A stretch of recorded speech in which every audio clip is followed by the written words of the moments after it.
Okay, welcome back to another episode of Cooking with Mr. Dan. Today is election day, and I'm electing to make another recipe. I'm taking another recipe out of Courtney Lunas cookbook. These are cornbread muffins kind of deal, carnivore style. So guess what? There's not really corn flour in there. Okay. So anyway, it's pretty simple, pretty easy. So without further ado, let's get to it because I think you're gonna like it.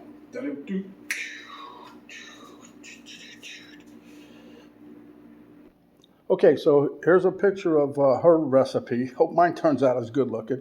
And then this is the list of the time, the ingredients, and how you do it. So it's on page number 9090.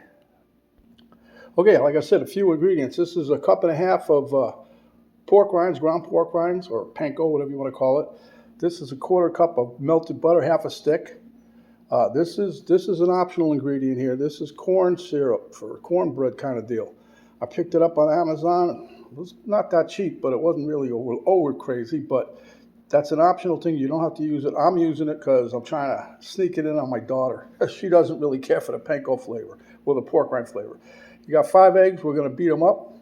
And we got us a pound of ground chicken. I ground this myself. It's cheaper. For something, if you buy it already ground, this was like $2.80 or something cheaper by buying it and then grind it up yourself. This is 1 pound of chicken breast.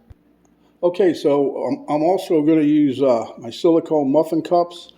For this recipe, you can use a muffin tin, grease it up, I guess, whatever. I'm using these. I don't have a problem, nothing sticks. They're pretty easy to use. I'm just going to get a metal tray and slide it, put it down, and then put these on top. So anyway, just wanted to show you what we're going to use. So let's get to it. Okay, so I got me a monster fork. It doesn't look that big, but it is. I'm going to beat up the eggs.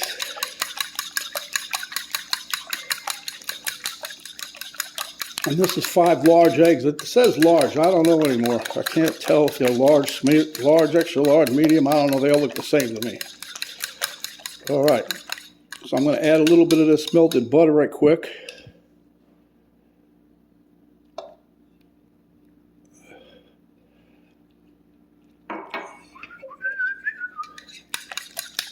Yeah, I'm driving my wife crazy with that. I don't know, I heard the tune and I just keep whistling that part of it.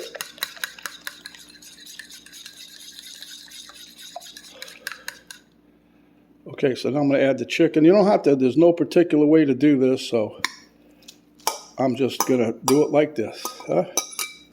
This gives it I guess that the reason she did it like this is the texture. Well, first it's carnivore, but it helps with the texture of the end product, so besides the pork rind. I try to give this a good thorough mix.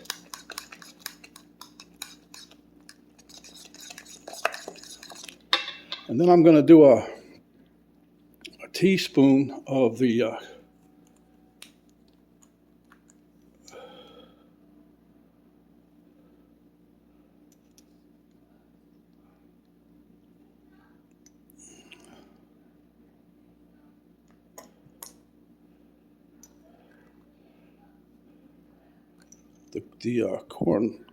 corn extract is what it is.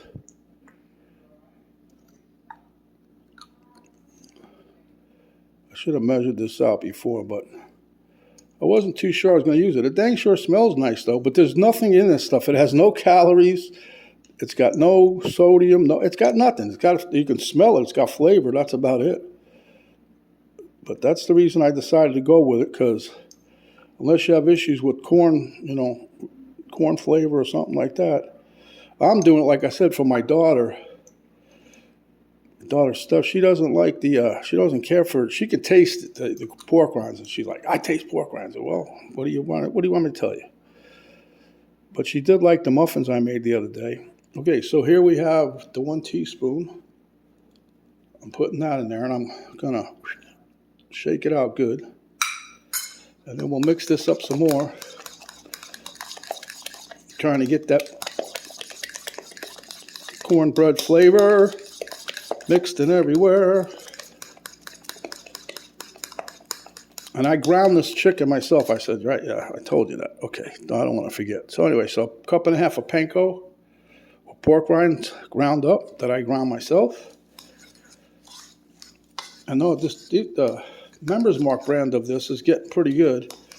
What I mean by that is, a lot of times you get hard, crunchy ones that you can't grind up. This, I only had a couple of them this time. I don't care what brands you buy, you always get that. They don't sit there and sift through them. They just put them in the jug. And this one's filled all the way to the top. And speaking to the top, that's how we're going to fill our muffin cups. We're going to fill them right to the top. Okay, I'm going to get me a sheet pan. I'll be right back. Okay, so I got carried away. I started filling them because I didn't want to have to let you guys be bored watching me fill these. Anyway, I just take a couple scoops of the batter here, and I don't pack it hard. I'm just putting it in, and then I put it on the tray. Now, if you're using a muffin tin, just load up the muffin tin to the top. That's what she said, load it to the top. So I'm liking this already. It's going to be just about perfect.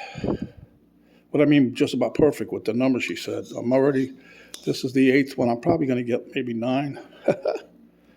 But that's because I'm using the silicone cups, I guess. I'm not saying. That's all I use, though. I don't use the muffin tin no more. Okay, so let's see what we got here. One more.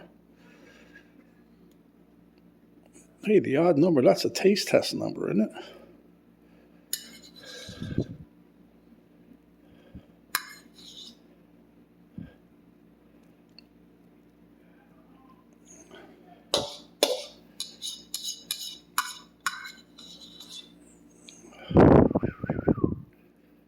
Okay. All right, everybody happy now? Happy, happy, happy? Okay. Now I'm going to set my toaster oven. I was going to use the big oven. I just turned it off. I'm going to use the toaster oven, the bacon oven, to cook these.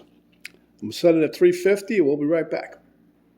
Okay, guys, you can see I maneuvered these, gave them a little breathing room. So I'm putting them in the oven now, 350, and we'll be back in approximately 30 minutes. I'll check.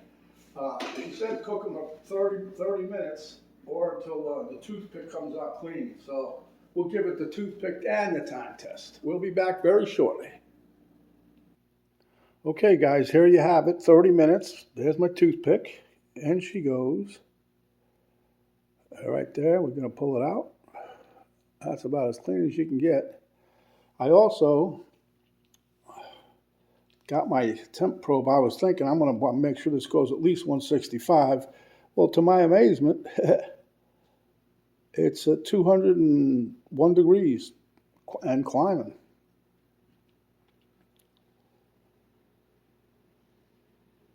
This one's 198. So I would say it's done, basically. I'm going to let these cool off for a minute, and then I will get one, and we'll give it a taste test.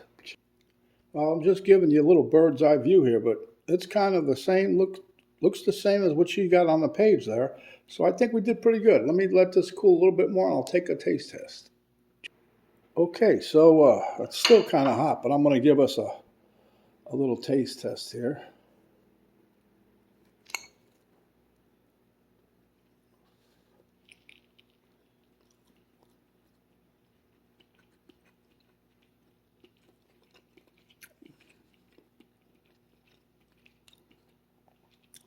Like I said, it tastes damn good. Don't get me wrong about that. But maybe you could put a little more corn flavor in there. I don't know. But this is delicious. But anyway, you guys like the video? Give us a thumbs up, share with your friends. And if you're into it, buy Courtney Lunas cookbook, because these recipes I got, this is the 3rd one I think I've done, 4th one. They all taste great, and they're easy to make. And if you're doing carnivore, you probably got some of these ingredients already in your house. So until next time, my friends, stay hungry, go carnivore, And when you want a nice recipe, come back and see me. I'll show you another one. This is Mr. Dan saying thanks a lot. We'll see you on the next video.